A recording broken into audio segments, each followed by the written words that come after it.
Bapak, Ibu, saudara-saudara sidang jemaat Tuhan yang terkasih di dalam Yesus Kristus, selamat pagi, shalom, salam sejahtera, semoga dalam keadaan baik dan sehat selalu. Pada saat hari ini, renungan firman Tuhan untuk kita, yaitu dalam renungan pagi, didasarkan dari kitab Ayub pasal 38, ayat 22 sampai ayatnya yang ke-30. Yaitu dengan perikop jawab Tuhan kepada Ayub, kekuasaan Tuhan di alam semesta. Ayat 22 sampai ayatnya yang ke-30. Apakah engkau telah masuk sampai ke perbendaharaan salju atau melihat perbendaharaan hujan batu yang kusimpan untuk masa kesesakan, untuk waktu pertempuran dan peperangan? Di manakah jalan ke tempat terang berpencar, ke tempat angin timur bertebar ke atas bumi? Siapakah yang menggali saluran bagi hujan deras dan jalan bagi kilat burung, untuk memberi hujan ke atas tanah di mana tidak ada orang, ke atas padang tandus yang tidak didiami manusia, untuk mengenyangkan gurun dan belantara dan menumbuhkan pucuk-pucuk rumput muda? Apakah hujan itu berair? Atau siapakah yang menyebabkan lahirnya titik air embun? Dari dalam kandungan siapakah keluar air beku dan embun beku di langit? Siapakah yang melahirkannya? Air membeku seperti batu dan permukaan samudra raya mengeras. Demikian pembacaan firman Tuhan. Bapak, Ibu, saudaraku yang terkasih di dalam Tuhan kita Yesus Kristus, adapun tema firman Tuhan untuk kita pada saat hari ini yaitu dengan judul Saat Tuhan Sengaja Diam. Bapak, Ibu, saudara-saudara, apa yang saudara ingat ketika mendengar tokoh Alkitab bernama Ayub? Tentu yang diingat orang banyak dalam konteks orang percaya, biasanya Ayub dihubungkan dengan kesabaran, ketabahan, terutama saat menerima dan menjalani penderitaan yang dialaminya. Pada awal kitab Ayub dalam pasal 1 kita mengetahui siapa Ayub sebelumnya. Ayub dikenal sebagai pribadi yang saleh, jujur, takut akan Allah, dan menjauhi kejahatan. Ia juga disebut sebagai orang yang terkaya di sebelah timur, sehingga kehidupannya saat itu dapat dikatakan sangatlah nyaman dan juga sempurna. Tetapi tiba-tiba semuanya berubah 180 derajat. Ribuan ternaknya musnah, anak-anaknya tewas, hartanya habis, penyakit kulit yang mengerikan menimpa tubuhnya. Ada pasal 2 ayatnya yang ke-7. Ditambah lagi istrinya sendiri menyuruh dia mengutuki Allah. Dan tidak hanya itu saja, saudara-saudara. Teman-teman Ayub juga mengecewakan dirinya pada saat ia mengalami penderitaan. Nah, saudara-saudara yang terkasih di dalam Yesus Kristus, di dalam firman Tuhan hari ini, kita melihat bahwa Ayub masih bisa menerima dengan pasrah keadaan hidupnya. Tetapi kemudian jika kita membaca pada pasal yang ketiga, kita akan melihat bahwa Ayub akhirnya tidak setenang, tidak sesabar, dan setabah yang dimengerti kebanyakan orang selama ini. Dalam pasal 3 diungkapkan secara jelas keluh kesah Ayub kepada para sahabatnya seputar penderitaan yang ia alami. Selanjutnya, Ayub juga mengungkapkan kepada Allah apa yang ia alami pada saat itu. Dan ia juga bertanya kepada Allah mengapa ia mengalami penderitaan yang berat. Karena Ayub merasa dirinya benar, ia sudah hidup saleh dan tidak bersalah, sehingga tidak seharusnya ia mengalami penderitaan yang berat. Ketika Ayub mengadu kepada Allah semua yang ia alami, tetapi Allah seolah-olah diam saja, sehingga Ayub pun mulai mempertanyakan keberadaan Tuhan pada saat itu. Menurut Ayub, dengan diamnya Tuhan, ia menganggap bahwa Tuhan itu tidak adil dan tidak peduli kepadanya. Pada saat Ayub menganggap Tuhan seolah-olah tidak peduli dengan sengsara, kesakitan yang luar biasa, baik secara fisik maupun mental, sebenarnya disitulah ia sudah dikatakan melupakan seperti apa besarnya kuasa Tuhan. Nah, saudara-saudara, namun di dalam pasal 38 firman Tuhan pada saat hari ini, yaitu berisi tentang jawaban Tuhan melalui badai yang dahsyat. Tuhan berbicara dan mengingatkan Ayub mengenai kuasanya terhadap alam semesta seperti yang tertulis dalam yaitu ayat 22 sampai ayatnya yang ke-30.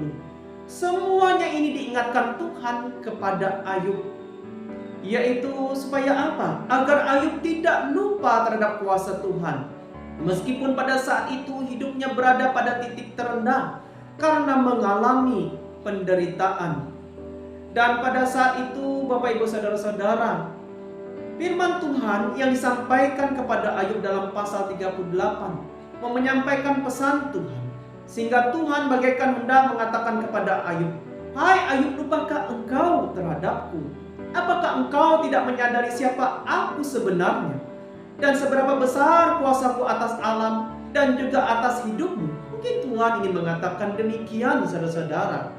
Ketika Ayub kemudian menyadari, merenungkan, dan kemudian merendahkan diri, serta menyesal atas perkataan di hadapan Allah, maka di saat itulah Allah kemudian melihat bahwa Ayub benar-benar sudah menyadari kesalahannya, sehingga kemudian Allah memulihkan hidup Ayub, dan kemudian ia memperoleh semua berkat yang lebih dari apapun daripada sebelum ia mengalami penderitaan itu.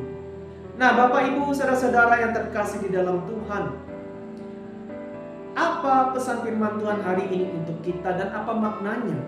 Seperti kepada Ayub, pesan firman Tuhan hari ini pun berlaku kepada kita semua. Penderitaan yang dialami seseorang bisa saja bersumber dari dosa-dosanya yang dilakukannya.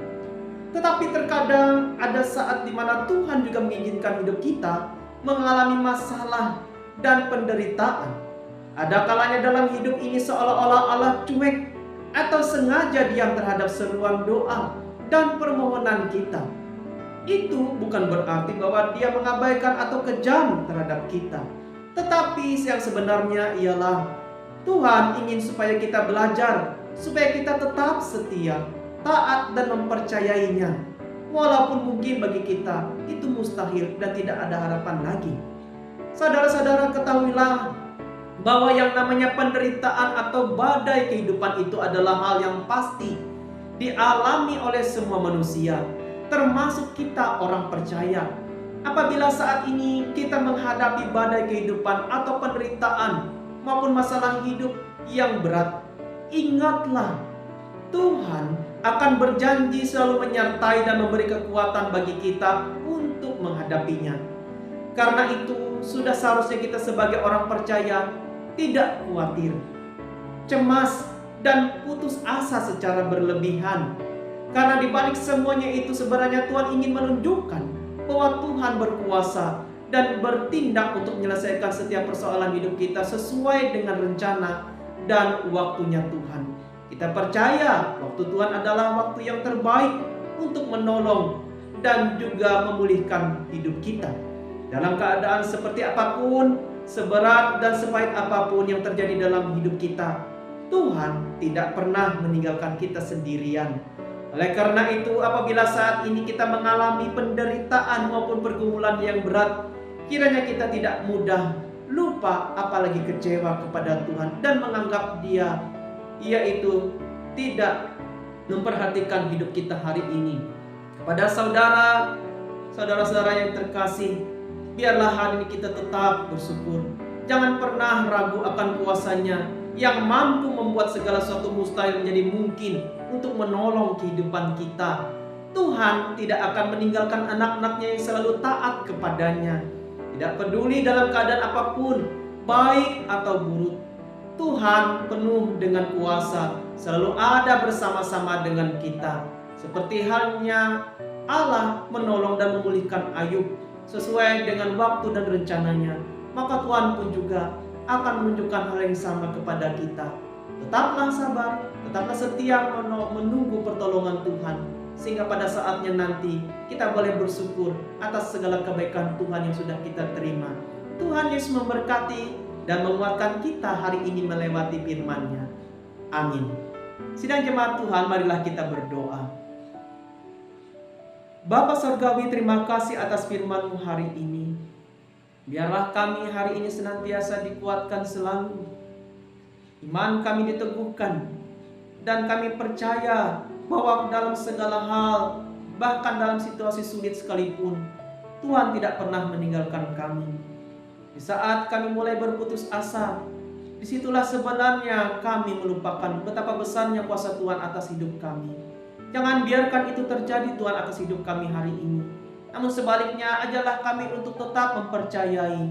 Dan kami belajar bahwa dalam segala hal ada maksud Tuhan yang terbaik bagi hidup kami hari ini.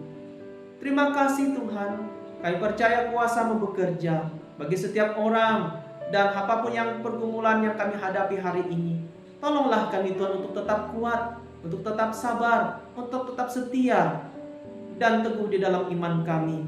Sehingga di dalam doa, di dalam hidup kami tetap melakukan apa yang baik dan apa yang benar, dan selalu bertekun di dalam iman. Terima kasih Tuhan Yesus buat firman-Mu hari ini. Kami serahkan kehidupan kami hari ini dan seterusnya. Biarlah tolonglah kami dengan hikmat-Mu.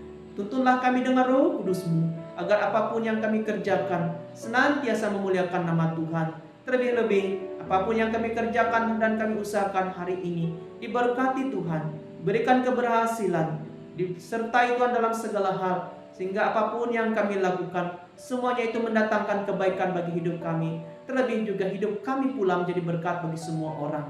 Terima kasih Tuhan, tolonglah kami dalam setiap pergumulan kami, bukalah jalan, dan biarlah kuasa Tuhan bekerja melawat hidup kami. Dalam nama Tuhan Yesus Kristus kami berdoa dan bersyukur atas hari ini. Terima kasih Tuhan Yesus, kami berdoa. Haleluya. Amin. Selamat beraktivitas kembali kepada Bapak Ibu, saudara-saudara sekalian. Selamat pagi. Shalom.